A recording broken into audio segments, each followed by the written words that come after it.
Good evening friends, আপনারা সবাই কেমন আছেন? আশা করা যায় সবাই খুব ভালো আছেন, আর আমিও খুব ভালো আছি আপনাদের আশীর্বাদে। তো আজকে আমি কোথায় আছি সব দেখতে পাচ্ছেন, কৌটোগুলো, দরজাগুলো, থালা বাসনগুলো কোথায় কি আছে।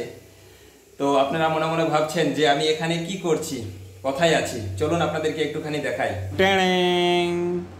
দেখুন, এখানে সবজি কাটা একদম রেডি হয়ে আছে, হয়ে গেছে কাটাটা। দেখুন এখানে পটল, গাজর, বটবটি, আলু আছে, আর পাশে আছে দেখুন পেঁয়াজ ট্যাং কেমন কেটেছি দেখুন, আর সাথে আছে আদা রসুন, এটাও আছে। আর এখানে দেখুন মশলা আছে, এই মশলাটা হচ্ছে আমার হলুদ গুঁড়ো, লঙ্কা গুঁড়ো, জিরে গুঁড়ো, এগুলো আছে। আর এখানে দেখুন সব সবজিগুলো কেমন সাজানো আছে। এরপর ট্যাং কড়াইয়ে তেল ঢালা হচ্ছে।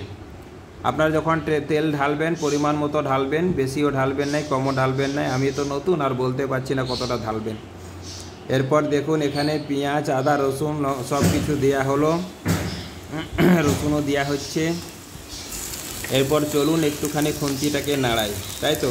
খুন্তিটা না নাড়ালে ঠিক স্বাদ আসবে না। যত খুন্তি নাড়াবেন তত কিন্তু মজাও পাবেন, আর তার সাথে সাথে কিন্তু তত কিন্তু তরকারিরও টেস্ট আসবে। ওকে, ট্যাং। এরপর মশলাপাতি দিতে হবে। ফার্স্টে কে দেবো, কী দেবো ভাবছি। প্রথমে হলুদ দিই, হলুদ দিলাম। এরপর কি দেব, লঙ্কা। চলো লঙ্কা দিই। আর এরপরে লঙ্কার পরে কি দেয়া হবে, লঙ্কার পরে হচ্ছে জিরে। চলুন জিরেটাও দিয়ে দিই। আপনারা যখন দেবেন পরিমাণ মতো দেবেন, ঠিক আছে। আর তার সাথে সাথে এরপরে একটুখানি এগুলোকে নাড়াতে হবে হালকা করে, ভাজলেই তারপরে হালকা একটুখানি জল দিতে হবে। চলুন, এই যে নাড়ানো চলছে, একদম খুন্তি নাড়াচ্ছি। আর এর সাথে সাথে দেখছি এগুলো একটু পুড়ে যাচ্ছে, হালকা করে একটু জল দিয়ে দিলাম। এরপর এই যে জলটা দিলাম, জলটা দেওয়ার পর এটা কিছুক্ষণ রেখে দিতে হবে।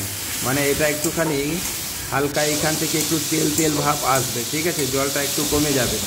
দেখুন এই যে মশলা কেমন দেখাচ্ছে, একদম জিভে জল চলে আসবে। চলুন, আর সবজি এরপর দিতে হবে। চলুন সবজিটা দিই। সবজি দেওয়া চলছে, সবজি দিলাম। কেমন কি রান্না হবে, টেস্ট কেমন কি হবে জানি না বাবা। এরপর কাঁচাতেই নুন দিয়ে দিলাম।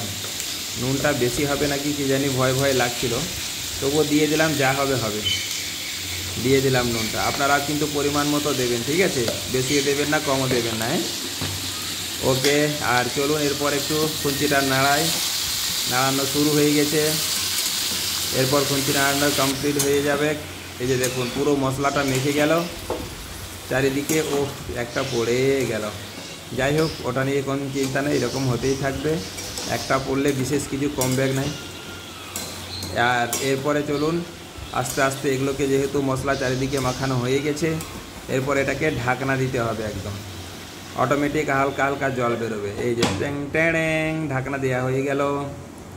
এরপর ঢাকনা দেওয়া হওয়ার পর এরপরে একটু খুলে দিতে হবে, তারপর একটু নাড়াতে হবে। না হলে কি হবে, ওখানটায় বসে যাবে একদম, ঠিক আছে। বসে গেলে স্বাদটা গন্ডগোল হয়ে যাবে, অন্যরকম হবে স্বাদটা। এরপর বেশি করে একটু জল ঢালতে হবে, কিছুক্ষণ কষে তারপরে জল ঢালছি।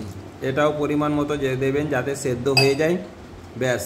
আর এটা ঝাল ঝোল করার কোনো দরকার নেই, একদম এটা কি বলবো, একদম মানে সেই কষা কষা টাইপের এরকম একটুখানি করবেন, বুঝতে পারছেন। জলটা একদম সামান্য থাকবে, মাখো মাখো টাইপের। ঢাকনা দেওয়া হয়ে গেল। এরপর এটাকে প্রচুর জাল দিয়ে ফোটাতে হবে। এই যে দেখুন মোটামুটি আলু সিদ্ধ হয়ে গেছে, পটলও সিদ্ধ হয়ে গেছে, গাজর সিদ্ধ হয়ে গেছে। এরপর এটাকে হালকা করে একটুখানি গুঁড়ো করে নিতে হবে। হেভি লাগবে কিন্তু একদম। যত খুন্তি নাড়াবেন তত মজা পাবেন, আর যত মজা পাবেন তত কিন্তু খাবারের টেস্ট আসবে। ওকে, আপনারা আশা করা যায় সবাই ফাটাফাটি রান্নাবান্না জানেন, একমাত্র আমিই জানি না, তাই আপনাদের কাছে একটুখানি শেয়ার করলাম। চলুন এরপর আরও ঢাকা দিলাম। ঢাকা দেওয়ার পর কিছুক্ষণ পরে আবার আমি এটাকে খুলবো। ওকে চলুন। আজকে আমি সেই সমস্ত মানুষদের উদ্দেশ্যে বলবো, যে সমস্ত মানুষগুলো আপনাদের মিসেস অর্থাৎ ওয়াইফদেরকে রান্না বান্না বা বাড়ির কাজের জন্য অনেক রকম কথা শোনান, তাদের উদ্দেশ্যে আমি বলতে চাই, যদি একটু নুন বেশি হয়ে যায়, একটু ঝাল বেশি হয়ে যায়, রান্না বান্না করতে যদি একটু দেরি হয়ে যায়, কত কথা শোনান আপনারা। আমি তাদের উদ্দেশ্যে বলবো, বেশি নয়, মাত্র একটা সপ্তাহ আপনি রান্না করে খাওয়াবেন আপনার ফ্যামিলিকে, তারপরে বুঝবেন যে কতটা সুখের কাজ রান্না বান্না। বুঝতে পারলেন? এক সপ্তাহ খাওয়াবেন, বেশি নয়, মাত্র এক সপ্তাহ। আর যদি আমার ভিডিওটা আপনাদের ভালো লাগে, অবশ্যই একটা লাইক, একটা কমেন্ট অবশ্যই জানাবেন, আর তার সাথে সাথে অবশ্যই ভিডিওটা শেয়ার করবেন। ওকে, বাই।